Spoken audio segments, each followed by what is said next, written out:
ചൈനയുടെ ശക്തനായ വ്യാളി. ഇതായിരുന്നു തങ്ങളുടെ 5ാം തലമുറ യുദ്ധവിമാനമായ J-20ക്ക് ചൈന നൽകിയ ഓമനപ്പേര്.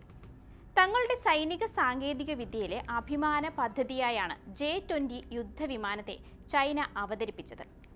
ഇരട്ട എഞ്ചിനിൽ കുതിച്ചു പായുന്ന സ്റ്റെൽത്ത് യുദ്ധവിമാനം. എന്നാൽ ചെങ്ഡു എന്ന J-20യെക്കുറിച്ച് നടത്തുന്ന ഈ വാഴ്ത്തുപാട്ടൊക്കെ വെറും പൊള്ളയാണ് എന്ന റിപ്പോർട്ടുകളാണ് ഇപ്പോൾ പുറത്തു വരുന്നത്. മ്യാൻമർ ആസ്ഥാനമായി പ്രവർത്തിക്കുന്ന മിസിമ എന്ന മാധ്യമത്തിലാണ് ചൈനയുടെ ഈ ശക്തനായ വ്യാളി ഒരു വ്യാവസായിക വിജയത്തിനപ്പുറം ഒന്നുമല്ലെന്ന് പറഞ്ഞു വെക്കുന്നത്. ചൈന തങ്ങളുടെ വ്യോമസേനയെ ആധുനികവൽക്കരിക്കുന്നതിൻ്റെ തിരക്കിലാണ്. നിലവിൽ 300 J-20 യുദ്ധവിമാനങ്ങളെ സേനയുടെ ഭാഗമാക്കിയിട്ടുമുണ്ട്. ഇത്തരമൊരു സാഹചര്യത്തിലാണ് ഈ റിപ്പോർട്ടും പുറത്തു വരുന്നത്.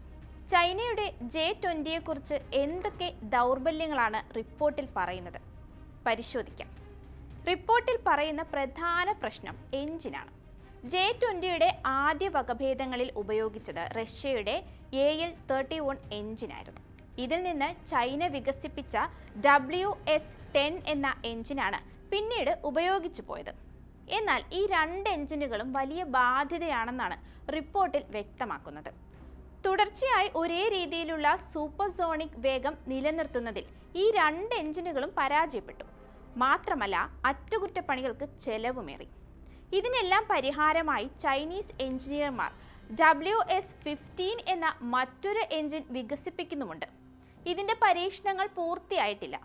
അതിനു മുമ്പ് തന്നെ വിമാനങ്ങളിൽ ഇത് ഉൾപ്പെടുത്താൻ ചൈനീസ് വ്യോമസേന സമ്മർദ്ദം ചെലുത്തുന്നുണ്ടെന്നും റിപ്പോർട്ടുകളുണ്ട്. ഇതിൻ്റെ ഉൽപ്പാദനത്തിൽ ഉണ്ടാകുന്ന കാലതാമസവും വലിയൊരു തലവേദനയാണ് ചൈനയ്ക്ക് സൃഷ്ടിക്കുന്നത്. അതിനാൽ തന്നെ സേനയുടെ ആവശ്യപ്രകാരം നിർമ്മിച്ചു നൽകുന്ന J-20 യുദ്ധവിമാനങ്ങളിൽ എത്രയെണ്ണം പുതിയ എഞ്ചിൻ ഉപയോഗിക്കുന്നതാണെന്നതിൽ കൃത്യമായ ഒരു രേഖയൊന്നും എന്തായാലുമില്ല. അതിനാൽ തന്നെ പെട്ടെന്നൊരു യുദ്ധ സാഹചര്യം ഉണ്ടായാൽ J-20 യുദ്ധവിമാനത്തെ വിന്യസിക്കുന്നത് ചൈനയിൽ പ്രതിസന്ധി ഉണ്ടാക്കുമെന്നതാണ് വ്യക്തമായ കാര്യം. അടുത്ത പ്രശ്നം എന്തെന്നാൽ യുദ്ധവിമാനത്തിൻ്റെ വലിപ്പമാണ്. സാധാരണ റഡാറുകളെ കബളിപ്പിക്കാൻ യുദ്ധവിമാനങ്ങളുടെ വലിപ്പം പരമാവധി കുറയ്ക്കാനാണ് ശ്രമിക്കേണ്ടത്. എന്നാൽ US-ന്റെ F-35, F-22 എന്നിവയെ ചേർത്ത് നോക്കിയാൽ J-20 യുദ്ധവിമാനത്തിന് വലിപ്പം കൂടുതലാണ്. ഇത് റഡാർ ക്രോസ് സെക്ഷൻ കൂട്ടുകയും റഡാറുകളിൽ പെട്ടെന്ന് കണ്ടെത്താൻ കാരണമാവുകയും ചെയ്യാറുണ്ട്. എതിരാളികളുടെ വ്യോമ പ്രതിരോധ സംവിധാനങ്ങൾ തിരിച്ചറിഞ്ഞു കഴിഞ്ഞാൽ പിന്നെ അതിജീവന സാധ്യത കുറവാണെന്നും റിപ്പോർട്ടിൽ കൃത്യമായി ചൂണ്ടിക്കാണിക്കുന്നുണ്ട്. എന്തായാലും അവിചാരിതമായി പുറത്തു വന്ന ചിത്രങ്ങളും J-20 വിമാനത്തെ പരസ്യമായി പ്രദർശിപ്പിക്കാനുള്ള ചൈനയുടെ വ്യഗ്രതയുമൊക്കെ ഇതിൻ്റെ റഡാർ വിവരങ്ങൾ എങ്ങനെയാകുമെന്നത് കണക്കുകൂട്ടുന്നതിന് ശത്രുക്കളെ സഹായിച്ചിട്ടുണ്ട് എന്നാണ് വിലയിരുത്തൽ. അതിനാൽ യുദ്ധ സാഹചര്യങ്ങളിൽ എതിരാളികളുടെ ഇടങ്ങളിലേക്ക് കടന്നു കയറാനുള്ള മേൽക്കോയ്മ നഷ്ടപ്പെടുത്തിയേക്കാം എന്നാണ് റിപ്പോർട്ട് പറയുന്നത്. ഇനി അടുത്ത പ്രശ്നത്തിലേക്ക് വരാം. ഏവിയോണിക്സിൻ്റെയും സെൻസർ ഫ്യൂഷൻ്റെയും കാര്യത്തിൽ J-20 മെച്ചപ്പെടുത്തലുകൾ നടത്തിയിട്ടുണ്ടെങ്കിലും അമേരിക്കൻ സംവിധാനങ്ങൾക്ക് പിന്നിലാണ്. യുദ്ധ സാഹചര്യങ്ങളിൽ സെൻസറുകളുടെ സംയോജനം, ഡേറ്റാ സംയോജനം, ഇലക്ട്രോണിക് യുദ്ധശേഷികൾ എന്നിവയ്ക്ക് വർഷങ്ങളുടെ യുദ്ധപരിചയത്തിലൂടെ തെളിയിക്കപ്പെട്ട വികസനം കൃത്യമായും ആവശ്യമാണ്. അത് ചൈനയ്ക്ക് ഇപ്പോഴും ഇല്ല എന്നത് യാഥാർത്ഥ്യമാണ്. US സംവിധാനങ്ങളുമായി താരതമ്യപ്പെടുത്തുമ്പോൾ വിമാനം പറത്തിയ മണിക്കൂറുകൾ, ഇലക്ട്രോണിക്സ് ഉപകരണങ്ങളുടെ സുരക്ഷിതമായ വിതരണ ശൃംഖലകൾ എന്നിവയുടെ കാര്യത്തിൽ ചൈന വളരെ പിന്നിലാണ്.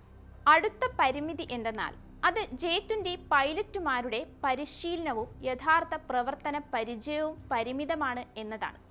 എന്തായാലും കയറ്റുമതിക്കായി ആരും ഇതുവരെ സമീപിച്ചിട്ടില്ല എന്നാണ് റിപ്പോർട്ടുകൾ. കൂടാതെ വലിയ തോതിലുള്ള ബഹുരാഷ്ട്ര സൈനിക അഭ്യാസങ്ങളിൽ പങ്കാളിത്തവും ഇവയ്ക്ക് കുറവാണ്. ഇത് പൈലറ്റുമാരുടെ സന്നദ്ധത, യുദ്ധതന്ത്രങ്ങൾ, വിമാനത്തിൻ്റെ യഥാർത്ഥ പോരാട്ട അതിജീവനശേഷി എന്നിവയെക്കുറിച്ച് ഒട്ടേറെ ചോദ്യങ്ങളാണ് ഉയർത്തുന്നത്. പാശ്ചാത്യ 5ാം തലമുറ ജെറ്റുകളുമായി മത്സരിക്കാൻ കഴിവുള്ള ഒരു സ്റ്റെൽത്ത് പോർ വിമാനമെന്ന നിലയിൽ J-20യെ കാണാൻ സാധിക്കില്ലെന്നാണ് റിപ്പോർട്ട് അക്കമിട്ട് നിരത്തുന്നത്. J-20 യുദ്ധവിമാനം സൈന്യത്തിൽ വ്യാപകമായി ചൈന ഉൾപ്പെടുത്തി തുടങ്ങിയതിന് പിന്നാലെ റഷ്യയിൽ നിന്ന് നേരിട്ട് 36 മുതൽ 40 വരെ Su-57 യുദ്ധവിമാനങ്ങൾ വാങ്ങാനുള്ള ചർച്ചകൾ ഇന്ത്യ നടത്തുകയാണ്. റഡാറുകളെ കബളിപ്പിക്കുന്ന സവിശേഷത നിറഞ്ഞ Su-57ന്റെ മുന്നിൽ J-20 പിടിച്ചു നിൽക്കുമോ എന്നതാണ് ഇപ്പോൾ പ്രധാന ചർച്ച.